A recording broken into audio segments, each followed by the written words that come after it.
안녕하세요. 여긴 일렉트로닉 뷰티예요. 저는 피터고요. 이번 컨텐츠에서는 자율주행에 대해서 이야기를 해볼 거예요. 가까운 미래의 자율주행으로 시작해서 먼 미래의 자율주행까지 이야기해 보도록 하겠습니다. 자율주행하면 어떤 것들이 떠오르시나요? 저는 졸음이 좀 많은 편이에요. 그래서 여름에 춘곤증이나 아니면 겨울에 따뜻한 난방이 이렇게 들어올 때 졸음이 좀 많이 쏟아져서 서 있는 상태로 업무를 보는 경우도 많거든요. 그래서 자율주행이 된다면 늦은 밤이나 졸음운전 이런 것으로부터 안전할 수 있을 것 같아서 굉장히 좋을 것 같다는 생각이 들어요. 그런데 언제쯤 자율주행을 할 수 있게 될까요? 사실 이미 시작됐습니다. 구글의 자율주행차 회사인 웨이모가 2018년 12월 5일부터 미국 애리조나주 피닉스시에서 자율주행 택시 서비스에 들어갔습니다. 사용 방법은 카카오 택시처럼 어플을 깔고 차량을 호출하면 운전자가 없는 무인 택시가 오는데요. 그 택시를 타고 목적지를 입력하고 비용을 지불하면 이용이 끝납니다. 네. 아직은 비상사태에 대비하기 위해 엔지니어가 한 명 동승하는데요. 운전에 직접적으로 개입하지는 않는다고 합니다. 그 비상사태라는 게 어떤 상황을 얘기하냐면요. 시스템이 스스로 판단하지 못하는 상황이 나타나서 엔지니어가 시스템을 종료하고 직접 운전을 하게 되는 그런 상황을 얘기한다고 합니다.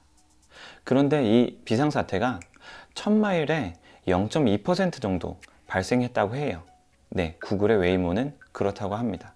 다른 회사들도 예로 들어보면 르노 닛산이 같은 조건에서 4.8% 그리고 GM이 5.7%로 구글의 웨이모가 가장 낮은 수치를 보여주고 있네요. 요금은 5분 동안 4.8km 정도를 운행하고 나서 한화로 8,500원 정도가 나왔다고 합니다. 현지의 그 카쉐어링 서비스 우버와 비슷한 요금이라고 하네요. 이렇게만 듣고 보면 자율주행 시대가 벌써 성큼 다가와 있는 것처럼 느껴지실 수도 있겠는데요. 아직 넘어야 할 산이 많습니다. 애리조나는 눈비가 없고 자율주행에 대한 규제가 거의 없는 주라고 합니다.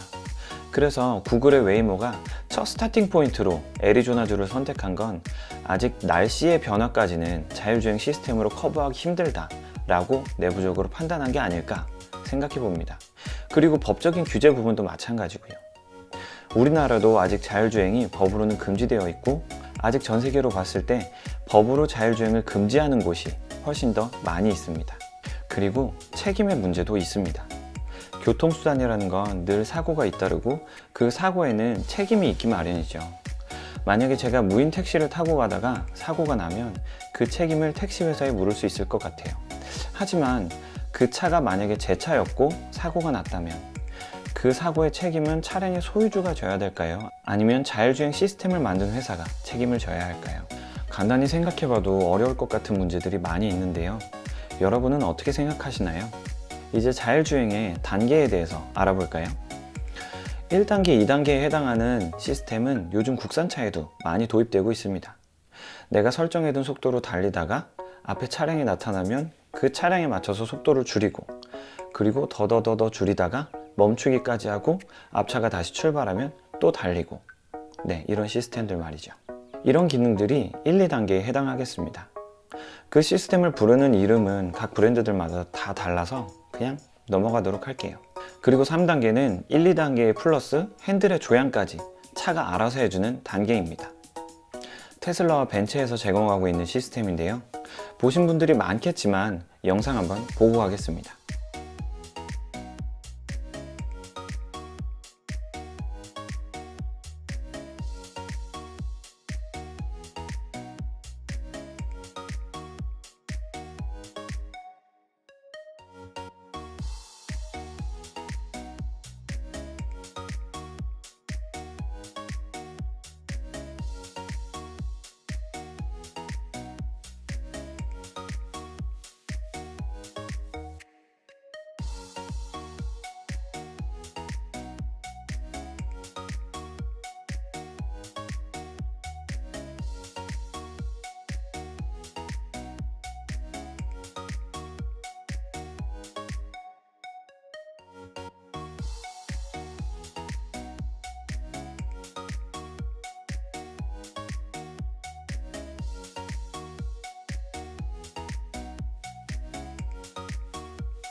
저 동영상이 나온 지가 벌써 2년이 넘었으니까 3단계까지는 이제 어느 정도 꽤 성숙하지 않았나 싶습니다.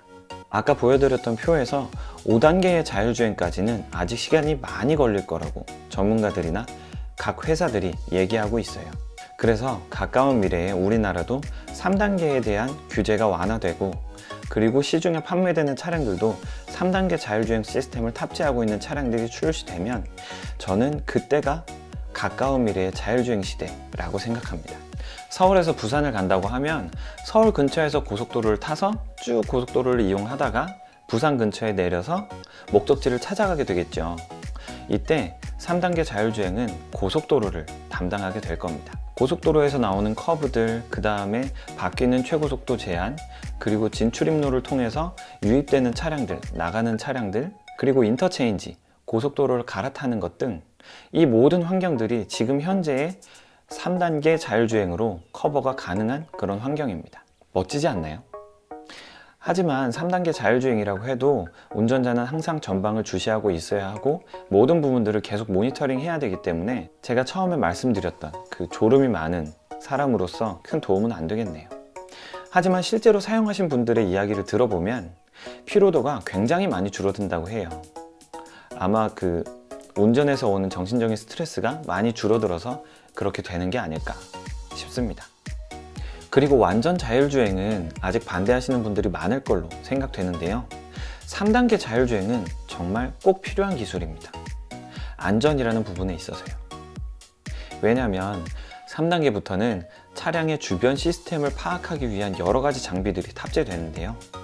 이 장비들이 굉장히 시야가 넓어서 운전자가 파악하지 못하는, 운전자의 시야가 닿지 않는 곳까지 발생할 수 있는 위협들을 체크해서 운전자에게 알려주기 때문에 굉장히 안전이라는 부분에 있어서 꼭 필요한 시스템입니다. 그래서 제가 생각하는 가장 이상적인 포지션은 운전자가 메인을 맡고 3단계 자율주행 시스템이 서브를 맡는 거예요. 영상 보시죠.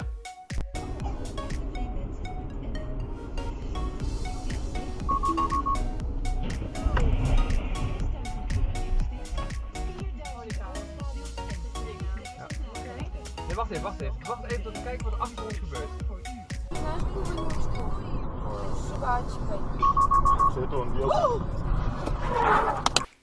내 차와 다른 차가 직접적으로 사고가 날 것 같다는 건 운전자분들도 굉장히 빠르게 정확하게 캐치를 하신다고 생각합니다.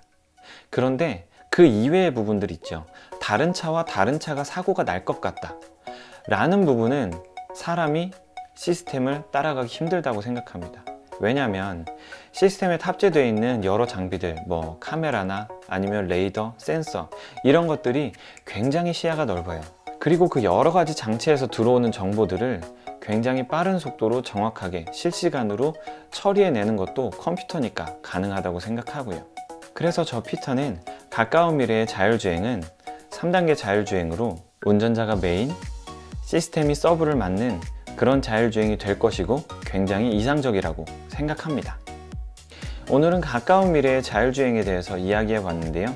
이야기를 하다 보니까 그저 빨리 제 차를 받아서 자율주행을 맛보고 싶은 마음뿐이네요. 저는 테슬라의 모델 3를 예약해서 현재 기다리고 있는 중이에요. 나중에 테슬라에서 제공하는 자율주행에 대해서도 잔뜩 리뷰해 보겠습니다. 오늘 컨텐츠는 여기까지고요. 일렉트로닉 뷰티는 매주 수요일 금요일 저녁 8시에 업데이트 됩니다. 제 컨텐츠에 흥미가 있으셨다면 좋아요와 구독 눌러주세요. 이제 지구를 지킬 시간입니다.